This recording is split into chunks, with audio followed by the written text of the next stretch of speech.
तो फेज 3 की पहली मूवी है कैप्टन अमेरिका सिविल वॉर। तो कहानी शुरू होती है अवेंजर्स के एक मिशन पर, जहां पर एक एक्सीडेंट की वजह से कई मासूम जाने जाती है। तो गवर्नमेंट चाहती है कि अवेंजर्स भी अब गवर्नमेंट एम्प्लॉयज बन जाए और गवर्नमेंट के अंडर काम करे, और टोनी इस डिसीजन के साथ है, पर कैप्टन नहीं, क्योंकि कैप्टन का मानना है कि गवर्नमेंट एम्प्लॉयज कामचोर होते हैं। इसी से लेकर टोनी और कैप्टन के बीच में बहस होती है। इसी बीच एंट्री होती है ज़ीमो की, जिसकी फैमिली सुकोविया हमले में मारी गई थी। वो अब अवेंजर्स से बदला चाहता है और इसीलिए वो एक धमाका करवाता है जिसमें कई देशों के डिप्लोमेट्स मारे जाते हैं। उन डिप्लोमेट्स में वकांडा देश के महाराज भी मारे जाते हैं। रूस धमाके के इल्जाम में कैप्टन के दोस्त बकी को फंसा दिया जाता है। तो टोनी स्टार्क अपनी टीम को लेकर बकी को पकड़ने की कोशिश करते हैं, तो वही कैप्टन अमेरिका और उनके दोस्त बकी को बचाने की कोशिश करते हैं।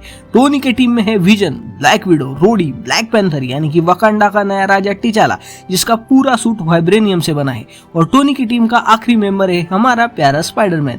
इसके बारे में मैं क्या बताऊं, आप सब जानते हैं ये कौन है। तो वही कैप्टन की टीम में है फैल्कन, बकी, वांडा, हॉकाई और एंटमैन। तो ये टीम कैप और टीम आयरन मैन के बीच में फाइट होती है, जिसमें ब्लैक विडो की मदद से कैप्टन और बकी भाग जाते हैं। टोनी का दोस्त रोडी घायल हो जाता है और उसकी टांगें पैरालाइज हो जाती है। कैप्टन के साथ देने वाले सभी को अरेस्ट कर लिया जाता है। वही टोनी को समझता है कि बकी बेचारा बेगुनाह है। फिर वो कैप्टन से मिलने जाता है, पर तभी ज़ीमो वहां आता है और वो उसे बताता है कि टोनी के बाप को बकी ने मारा था। कैप्टन उसे कहता है कि बकी हाइड्रा के कंट्रोल में था, उसके दिमाग में हाइड्रा ने केमिकल लोचा किया था, पर टोनी कहता है कि इसने मेरे माँ बाप को मारा, मैं इसे नहीं छोड़ूंगा। तो इन दोनों में जंग होती है। कैप्टन टोनी का सूट डिसेबल करता है और टोनी कहता है कि तुम्हारी शील्ड मेरे पापा ने बनाई थी, तो कैप वो शील्ड वही छोड़ देते हैं। आखिर में वो बकी के दिमाग से केमिकल लोचा हटाने के लिए उसे वकांडा ले जाते हैं और मूवी खत्म। तो नेक्स्ट मूवी है डॉक्टर स्ट्रेंज। तो कहानी शुरू होती है डॉक्टर स्टीवन स्ट्रेंज से, जो एक मशहूर और रईस डॉक्टर है, पर एक दिन उसका एक्सीडेंट हो जाता है और उसके हाथ परमानेंटली डैमेज हो जाते हैं। कई सारी कोशिशों के बावजूद उसके हाथ ठीक नहीं होते, तो वो जाता है नेपाल के एक शहर कमरताज में, जहां उसे मिलता है गुरु माँ का सत्संग, और वो उसे बताती है कि ये शरीर नश्वर है पर आत्मा अमर है। और फिर वो उसे मिस्टिक आर्ट्स यानी कि जादू सिखाती है। पर तभी वहां गुरु माँ का पुराना चेला काइसिलियस आता है और वो वहां पे हमला कर देता है। तो काइसिलियस अपने मुंह बोले मामू डोर मामू को इस धरती पर लाना चाहता है। ये डोर मामू तमराज केल्विश का सोतेला मामू है, क्योंकि उसे भी धरती पर अंधकार फैलाना है। पर डॉक्टर स्ट्रेंज उड़ने वाले दुपट्टे की मदद से काइसिलियस को हरा देते हैं। फिर डॉक्टर स्ट्रेंज को मिलता है टाइम स्टोन, जिससे वो टाइम को मैनिपुलेट कर सकता है। काइसिलियस फिर से हमला करता है, जिसमें गुरु माँ मारी जाती है।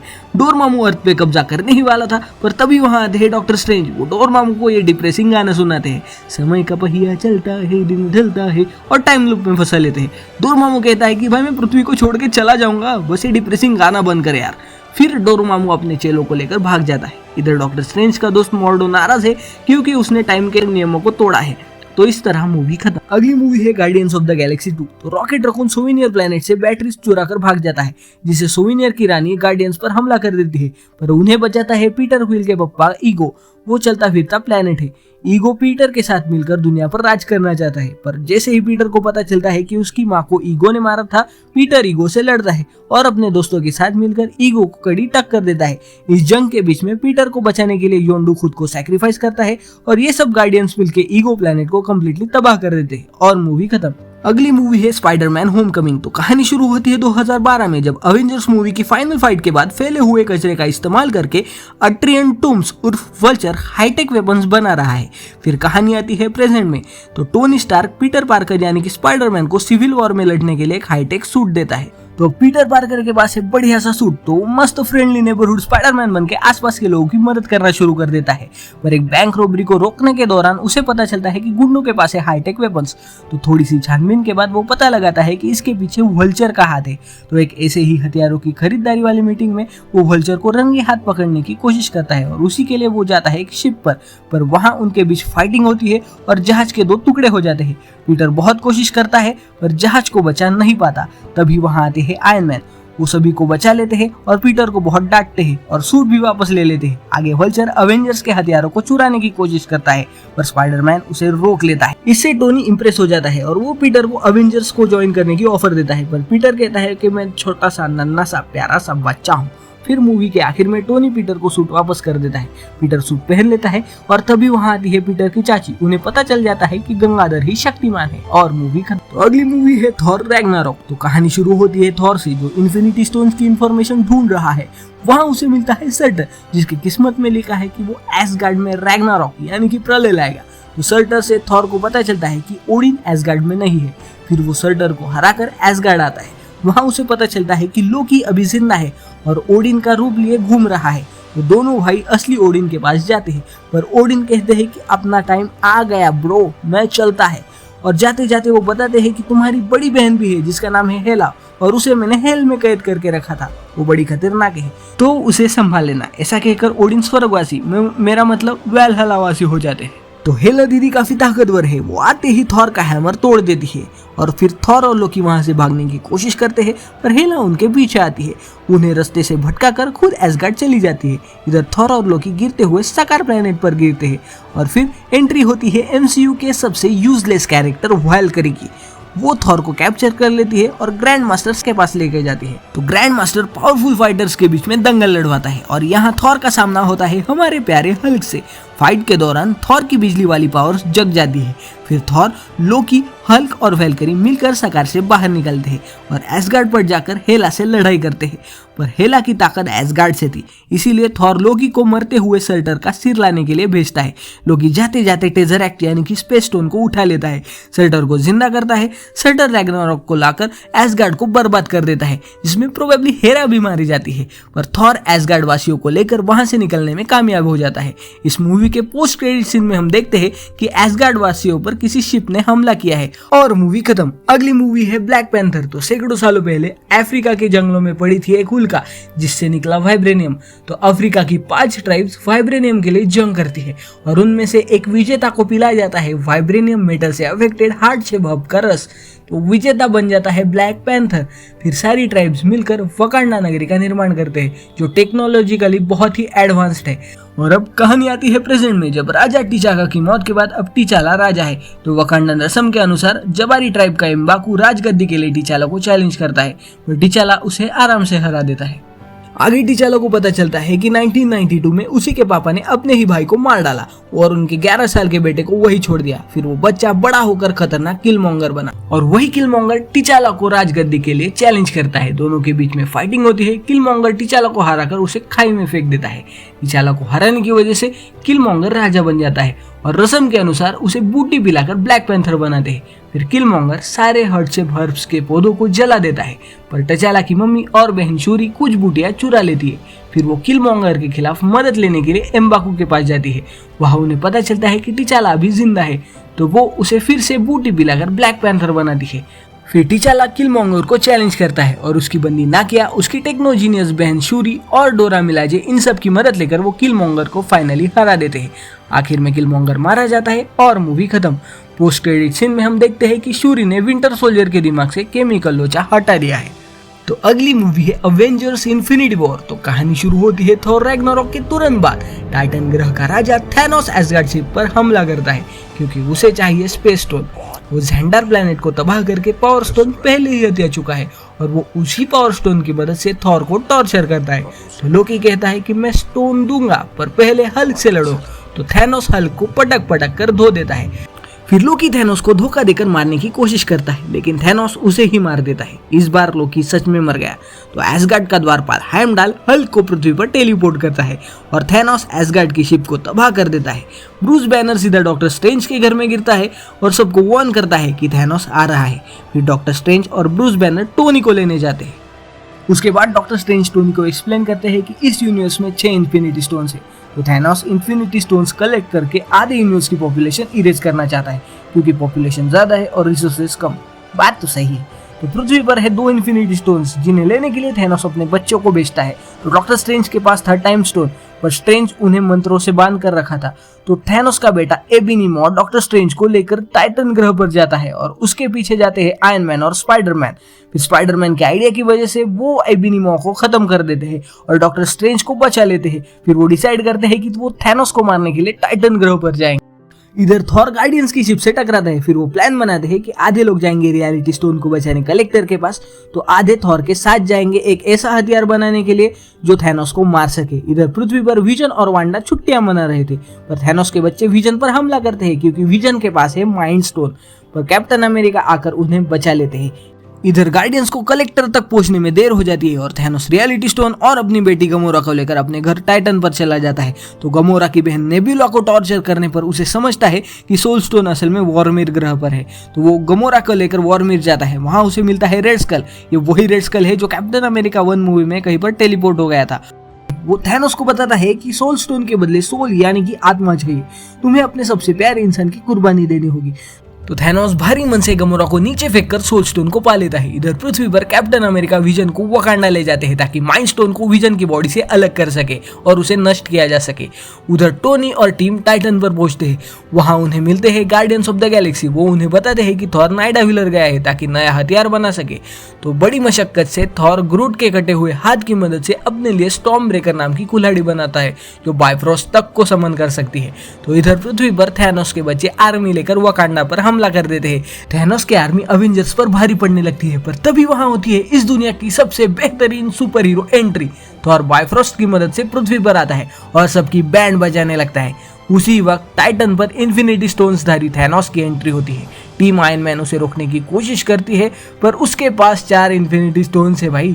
पर वैसे टोनी ने एक बूंद खून तो निकाला था थैनोस का, लेकिन थैनोस ने तो पूरा का पूरा छुरा ही भोग दिया। तो डॉक्टर साहब टोनी को बचाने के लिए थैनोस को टाइम स्टोन दे देता है। फिर थैनोस सीधा टेलीपोर्ट होकर पृथ्वी पर आता है, एक अवेंजर्स को पेलता है और जैसे मैं लड्डू से किशमिश निकालता हूँ वैसे विजन के माथे से माइंड स्टोन निकाल लेता है और सारे इन्फिनिटी स्टोन्स इकट्ठा हो जाते हैं। तभी थॉर स्टॉर्म ब्रेकर थैनोस की छाती में घुसा देता है, पर थैनोस कहता है कि तुम्हें मेरे सर पर वार करना चाहिए और वो चुटकी बजा देता है। अबे ये वाली नहीं, ये वाली। फिर क्या, आधा यूनिवर्स राख हो जाता है। इसके पोस्ट क्रेडिट सीन में हमें दिखता है निक फ्यूरी जो राख होने से पहले कहीं पर सिग्नल भेजता है और मूवी खत्म। तो अगली मूवी है Ant Man and the wasp. तो मैं आपको बता दूं कि अवेंजर्स इन्फिनिटी वॉर से पहले वाली कहानी है। तो सिविल वॉर में कैप्टन का साथ देने के लिए स्कॉट को 1 साल की हाउस अरेस्ट मिलती है। उसी दौरान उसे सपने में हैंक की क्वांटम रेल में फंसी वाइफ जेनेट दिखती है। तो वो ये बात हैंक को बताता है और हैंक की बेटी होप स्कॉट को किडनैप कर लेती है। दरअसल जेनेट ने स्कॉट के दिमाग में क्वांटम सिग्नल छोड़ा था जिसकी मदद से होप और हैंक उसे ढूंढ सकते थे। तो वो एक क्वांटम रेल में जाने के लिए क्वांटम मशीन बना रहे थे और उसी लिए उन्हें चाहिए था एक पार्ट जिसे खरीदने के लिए वो जाते हैं। पर तभी वहां आती है घोस्ट नाम की विलन। तो घोस्ट को बचपन में क्वांटम धमाके में भूत वाली पावर्स मिलती है, पर उन पावर्स के साथ साथ वो अनस्टेबल रहती है और उसके पास काफी कम समय है और उसे खुद को बचाने के लिए क्वांटम एनर्जी चाहिए जो जेनेट उसे दे सकती है, पर इससे कुछ एक्सीडेंट हो सकता है, इसीलिए हैंक मना कर देता है। इसीलिए घोस्ट वो लैब चुरा लेती है, लेकिन जैसे तैसे एंटमैन और वास्प उस लैब को छुड़ा लेते हैं। फिर हैंक जेनेट को लेने क्वांटम रेल में जाते हैं और उसे वहां से लेकर आते हैं। आने के बाद जेनेट घोस्ट को स्टेबल कर देती है। स्कॉट की सजा का समय खत्म हो जाता है और हैप्पी एंडिंग हो जाती है। इसके पोस्ट क्रेडिट सीन में हम देखते हैं कि घोस्ट का परमानेंट इलाज करने के लिए स्कॉट को जरूरत है और क्वांटम एनर्जी की। तो स्कॉट पिम फैमिली की मदद से क्वांटम रेल में जाता है, पर तभी इधर वकांडा में थैनोस चुटकी बजाता है और पिम फैमिली के तीनों लोग राख बन जाते हैं और एंटमैन क्वांटम रेल में फंस जाता है। तो इस रोमांचक मोड़ पर मूवी खत्म। नेक्स्ट मूवी है कैप्टन मार्वल। तो कहानी शुरू होती है 1990s के दशक से, जब कैरोल डेनवर्स फाइटर पायलट बनती है, पर एक धमाके में उसे स्पेस स्टोन और फोटॉन रेस की कंबाइन पावर मिलती है।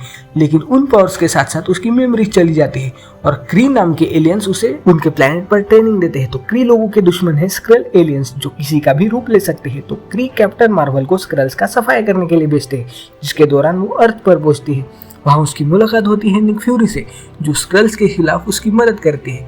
फिर बाद में उसकी याददाश्त वापस आती है और उसे पता चलता है कि स्क्रल्स बुरे नहीं है, क्री ही बुरे हैं। तो वो क्री को हराती है और स्क्रल्स को अपने प्लेनेट पहुंचने के लिए मदद करती है और जाते जाते निक फ्यूरी को एक पेजर देती है और कहती है कि जब भी मेरी जरूरत हो तो मुझे सिग्नल भेज। इसका मतलब समझे दया, इन्फिनिटी वॉर में फ्यूरी ने कैप्टन मार्वल को सिग्नल भेजा था। तो इस मूवी के पोस्ट क्रेडिट सीन में हम देखते हैं कि कैप्टन मार्वल फ्यूरी का सिग्नल मिलते ही पृथ्वी पर आ गई। अगली मूवी है अवेंजर्स एंड गेम। तो कहानी शुरू होती है हॉकाई से जो अपनी फैमिली के साथ साथ हाउस अरेस्ट वाली छुट्टी मना रहा है, लेकिन तभी बजती है थैनोस की चुटकी और हॉकाई की फैमिली गायब। इधर टाइटन से टोनी भैया नेबुला के साथ पृथ्वी पर आने की कोशिश करते हैं, पर फ्यूल और खाना खत्म होता है।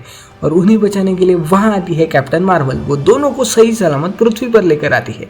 फिर बाकी बचे एवेंजर्स थैनोस को ढूंढकर उससे इन्फिनिटी स्टोन्स मांगते हैं ताकि चुटकी बजाकर फिर से वापस सबको ला सके। लेकिन थैनोस भी कच्चा खिलाड़ी नहीं है, उसने इन्फिनिटी स्टोन्स नष्ट कर दिए।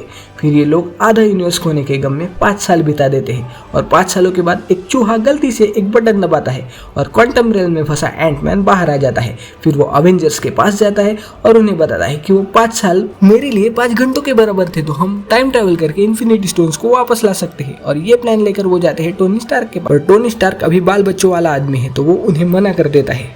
पर फिर उसे पीटर पार्कर का फोटो दिखता है और वो टाइम ट्रैवलिंग पे काम करना शुरू कर देता है और टाइम मशीन इन्वेंट कर लेता है। वो कैप्टन को उसकी शील्ड लौटाता है। इधर हल्क थॉर को लेने जाता है। आधे यूनिवर्स के गम में पीकर थॉर मोटा हो गया था, तो उधर ब्लैक विडो हॉकाई को लेने जाती है जो अपनी फैमिली के गम में एक किलर मशीन बन गया था। फिर अवेंजर्स टाइम ट्रैवल करके टाइम में पीछे जाते हैं। तो आधे अवेंजर्स जाते हैं 2012 वाली अवेंजर्स मूवी के न्यूयॉर्क वाले बैटल में।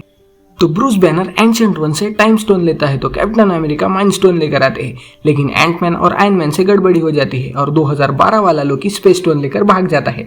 फिर कैप्टन और आयरन मैन 1970 में जाते हैं और स्पेस स्टोन उठा कर लाते हैं। इधर रॉकेट और थॉर 2013 में टाइम ट्रैवल करके जाते हैं और वहाँ एसगार्ड में थॉर की बंदी जेन की बॉडी से ईथर निकालते हैं, यानी कि रियलिटी स्टोन। और उसी के साथ साथ वो थॉर का हैमर भी उठा लाते हैं। वही रोडी और नेब्यूला 2014 वाली गार्डियंस मूवी के टाइम जाते हैं और वो मोरैक प्लैनेट पर जाकर पावर स्टोन उठाते हैं। रोडी तो वापस आ जाता है, पर नेब्यूला आधी रोबोट थी, तो उसका कनेक्शन 2014 वाली नेब्यूला के साथ होता है और 2014 वाले थैनोस को एवेंजर्स के प्लान के बारे में सब कुछ पता चल जाता है और वो दोनों नेब्यूला में अदला बदली कर देता है और 2014 वाली नेब्यूला को फ्यूचर में भेज देता है। आगे हॉकाई और ब्लैक विडो वॉर में जाते हैं। नताशा खुद को सैक्रिफाइस करती है और हॉकाई को सोल स्टोन मिल जाता है। फिर सारे एवेंजर्स प्रेजेंट में रीयूनाइट होते हैं। हल्क स्टार का बनाया इन्फिनिटी गॉन्टलेट पहन के चुटकी बजा देता है और आधी यूनिवर्स की पॉपुलेशन फिर से वापस आ जाती है। इधर 2014 वाली नेब्यूला 2014 वाले थैनोस को उसकी सेना के साथ प्रेजेंट में लाती है। फिर शुरू होता है घमासान युद्ध। तो कैप्टन थॉर का हैमर उठाता है। डॉक्टर स्ट्रेंज पूरे अवेंजर्स को बैटल ग्राउंड में टेलीपोर्ट करते हैं।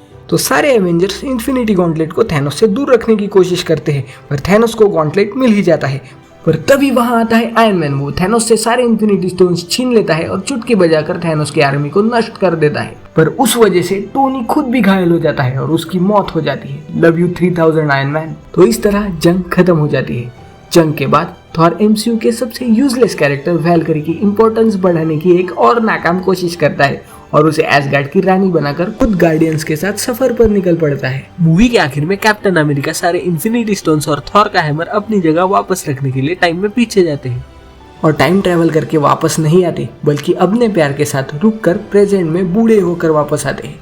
वो अपनी शील्ड फैल्कन को देते हैं और मूवी खत्म। और मैं आपसे मिलूंगा अगले फेज में। Until then good bye, keep smiling.